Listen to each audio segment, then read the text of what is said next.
Do you want to learn how to take a classical piece like this and play it like this?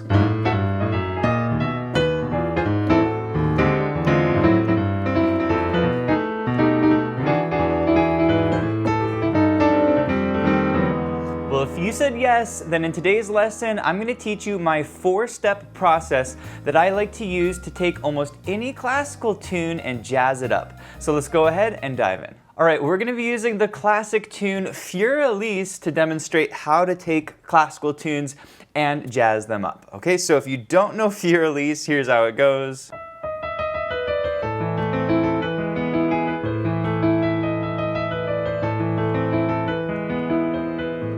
Okay, that's not the whole tune, but that's the part that most people know. Okay, so how do you take this melody and how do you jazz it up like this?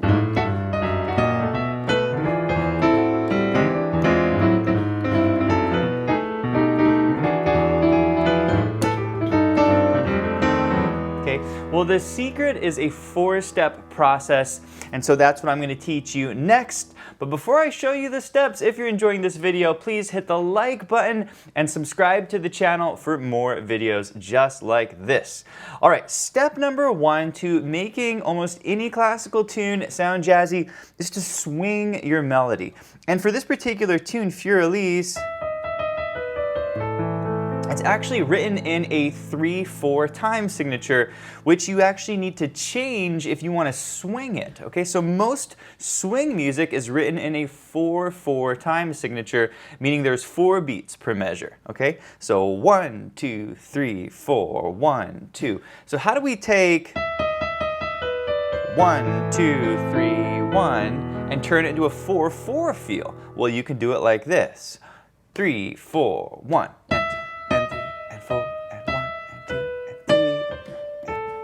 Isn't that cool? So we're taking a 3/4 feel and we're turning it into a 4/4 feel, and we're swinging the notes, okay? So this is kind of the first step, is count in 4s, 1, 2, 3, 4, 1, and 2, and 3, and 4, and 1, and 2, and 3, and 4, and 1. The other thing is you want to count swung 8th notes. Swung 8th notes go 1, and 2, and 3, and 4, and 1, and 2, and 3, and 4, and 1, and 2, and 3, and 4, and 1. Isn't that cool? Okay, so you want to practice this, you want to explore some swing rhythms. There's not really a right or wrong way to swing a melody like this. You could change the way you play it. I'll play the rest of it for you, and then I'll talk about the other 4 steps. So, ba ba da ba ba ba ba da ba, 2, 3, 4, 1, 2. I like to throw that in there. 1 and 2 and 3 and 4, and next phrase 1 and 2 and 3 and 4 and 1 and 2 and 3 and 4 and 1, right? Then we basically play the same thing. We're here on measure 17. 1 and 2 and 3 and 4 and 1 and 2 and 3 and 4 and 1, 2. It's kind of the same thing we played. 1, 2 and 3 and 4 and 1 and 2 and 3 and 4 and 1 and 2 and 3 and 4 and 1. Does that make sense? So again, there's not really a right or wrong way to swing a tune like this.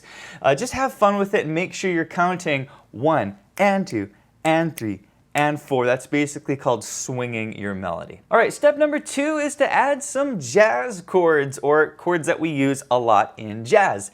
And one of the best chord progressions that you can use on a minor tune is called your minor turnaround chord progression. And basically, we're in the key of A minor on this tune. Okay, so what's the minor turnaround? Well, the minor turnaround is a 1, 6, 2, 5 chord progression in a minor key. So if I'm playing in the key of A minor, this is my 1 chord.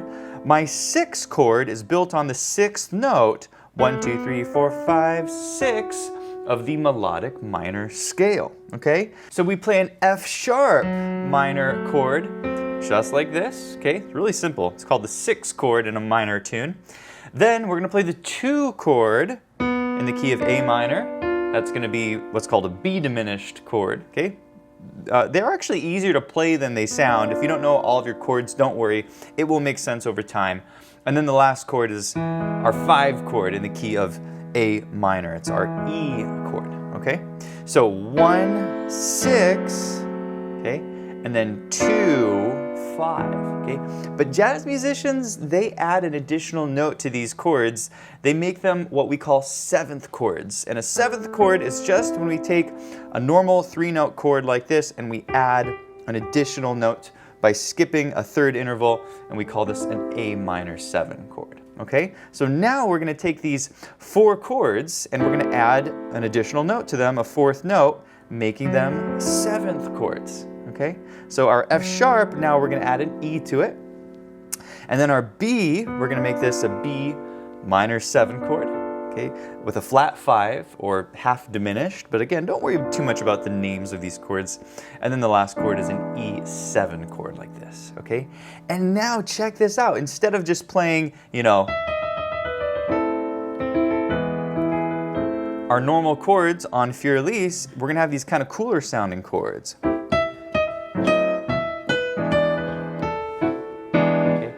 Sound really cool. And so these are the types of chords that we use in jazz. They're called 7th chords.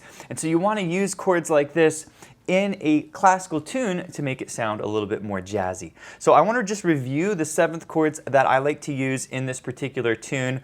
So we're going to start with the melody, A minor 7, F sharp, minor 7 flat 5, or F sharp half diminished. There's our B minor 7 flat 5, that's our 2 chord. There's our E7 chord. And then I like to go back to my A minor 7, and then I throw in a quick little E7, and this gets me back to my A minor 7. I'm gonna bring this down low so I can get my melody in here, C, E, A. And then I'm gonna go back to that 2 chord, that B minor 7 flat 5, and then a quick E7, just playing the melody here, and then I'm back to my A minor 7, okay, doing a great job. Then I like to throw a little F7 in here. This is a really nice chord that you can add in front of an E7, okay? It's called the tritone substitute, and it's a chord that can basically be substituted for a B chord in a 2-5-1 chord progression. Again, if the theory is going over your head, don't worry, it will make sense over time. And then we throw in our E7, okay? So that's kind of the chord progression that we're using. Now we're gonna repeat this entire section again. So we have our A minor 7 chord, our melody, F sharp, okay? B minor 7 flat 5, that's our 2 chord, okay? And then our E7, and we're back to our A, that's our 1 chord in the key of A minor, and then a 5 chord on the E7, same thing we did before, and then back to our 1 chord, okay? Real simple melody. Next chord, B minor 7 flat 5, that's our 2 chord, okay?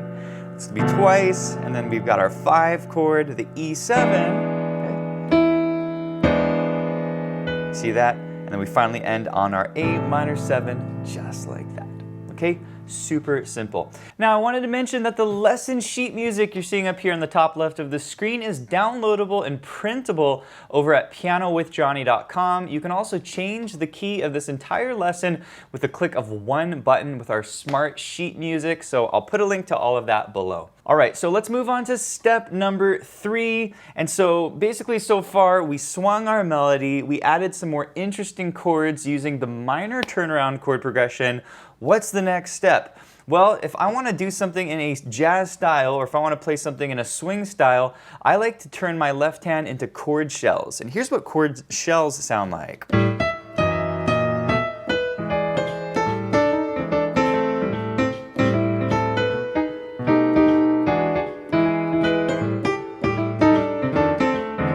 These chord shells are very simple but very groovy ways of playing these 4-note chords that I just taught you, but it's a little bit easier to play them with chord shells. So basically on my A minor 7, what I'm going to do for each of these chords, I'm only going to play 2 notes from the chords. So on the A minor 7, I just play the root in the 7th, okay? F sharp minor 7, I'm going to play the root in the 3rd. Okay, this is typically the way we play chord shells in our left hand, root 7 or root 3rd. A B minor 7, this is our 2 chord, root 7, okay? and then E7, root third. Okay. Now the really important thing here is you want to swing your left hand. 1 and 2 and 3 and 4 and 1 and 2 and 3. Notice I'm putting my second chord on the and of beat 2. Okay, this is a very important rhythm called the Charleston rhythm that you definitely want to master if you want to play jazz. Okay, so we're going to play all of our chords in this chord shell fashion. Like when we get to this A minor 7, going to our E7, we're going to play our E7 like that. Okay, real simple. And then back to A minor, same thing. Okay, and we continue along B minor 7, 1 and 2 and 3 and 4, and then E1 and 2. Make sure you're mastering this rhythm. Back to A, okay? It's called the Charleston. And then we throw in our F7, 1 and 2 and 3 and 4, okay? So for this one, F and A, it's root third, down to the E and the G sharp, root third, okay? It's pretty simple. A minor 7 next chord, 1 and 2 and 3 and 4 and 1 and 2 and 3. Same thing as before. And then A minor, back to E, and back to A, okay? Sitting on the A. Next measure, we have our B minor 7 chord, 1 and 2 and 3, okay? And then the E7. Again, same rhythms. And finally, our A minor 7, okay? It's the Charleston, okay? Gotta be able to feel that Charleston. And then I put the A on the bottom like that. Okay, so this is kind of the third step is you want to simplify your left hand chords, you want to play chord shells, and you want to apply a rhythm like the Charleston rhythm. Okay, let's add the melody, and then I'm going to teach you the fourth step, which is to add some fills in the right hand. Okay, here it is, nice and slowly, hands together. 1 and 2 and 3 and 4 and 1 and 2 and 3 and 4 and 1 and 2 and 4 and 1 and 2 and 3 and 4 and 1 and 2 3 and 4 and 1 and 2 and 3 and 4 and 1 and 2. Here's the F. 1 and 2 3. Next phrase. 1 and 2 and 3 and 4 and 1 and 2 and 3 and 4 and 1 and 2. It's feeling good.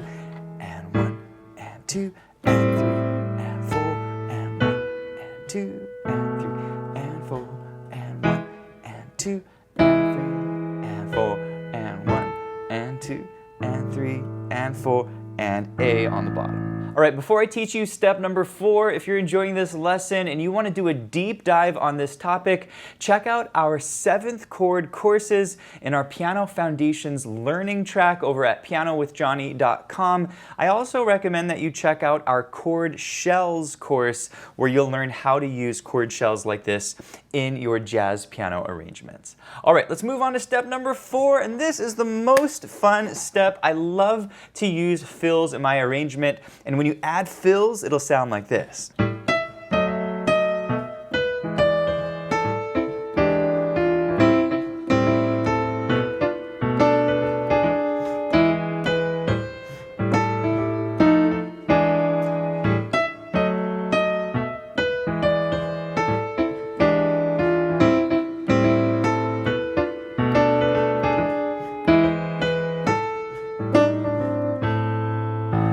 Doesn't that sound awesome? And the cool thing is it's not very hard to play. What makes it sound so cool is actually the rhythms that we're using. Okay, so I'm going to break this down for you. What am I doing to create these fills?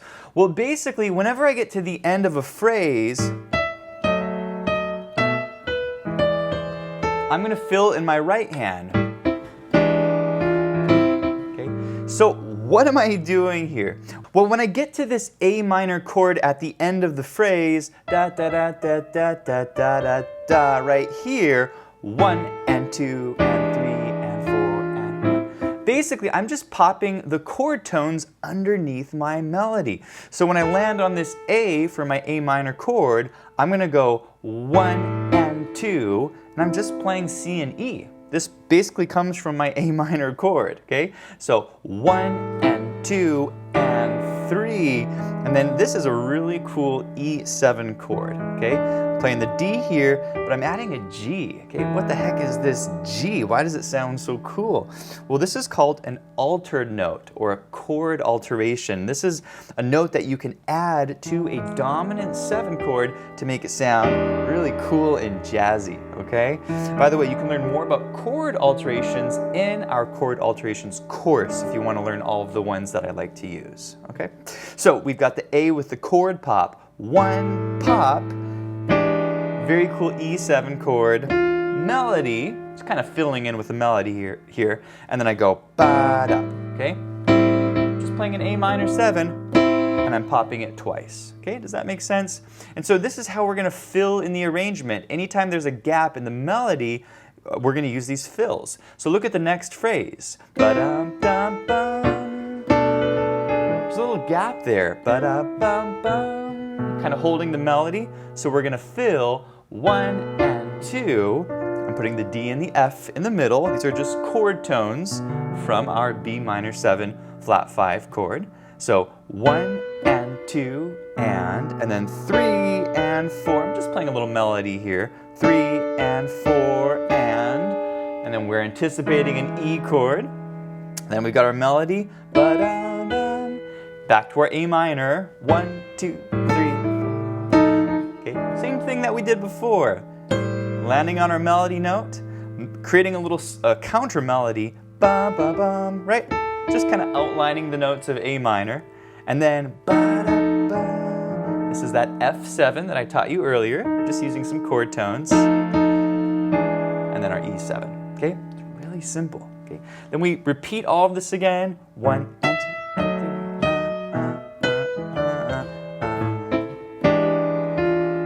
3. Same thing that we played before.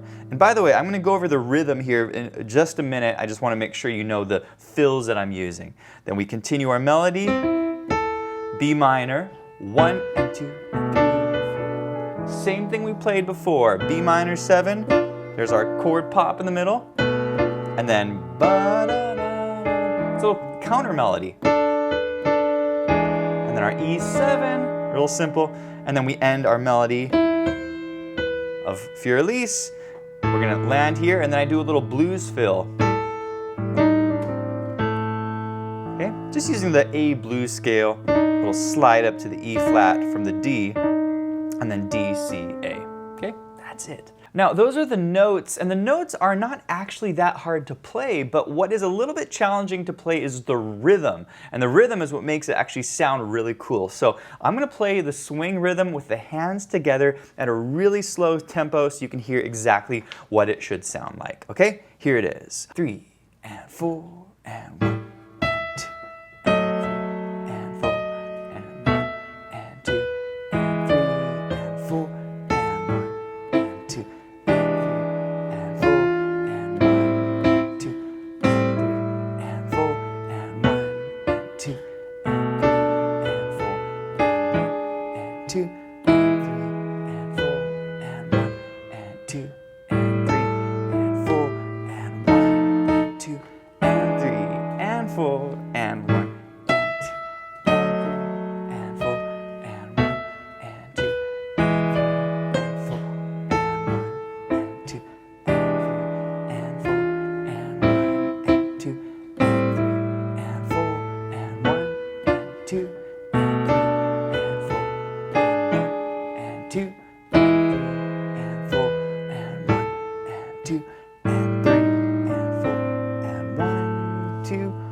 Did you enjoy the lesson? If you did, please let me know in the comments, and be sure to check out pianowithjohnny.com. We have over 1,000 step-by-step lessons for all playing levels where you'll learn your favorite songs, styles, and how to improvise at the piano. Thanks for watching, and I'll see you in the next one.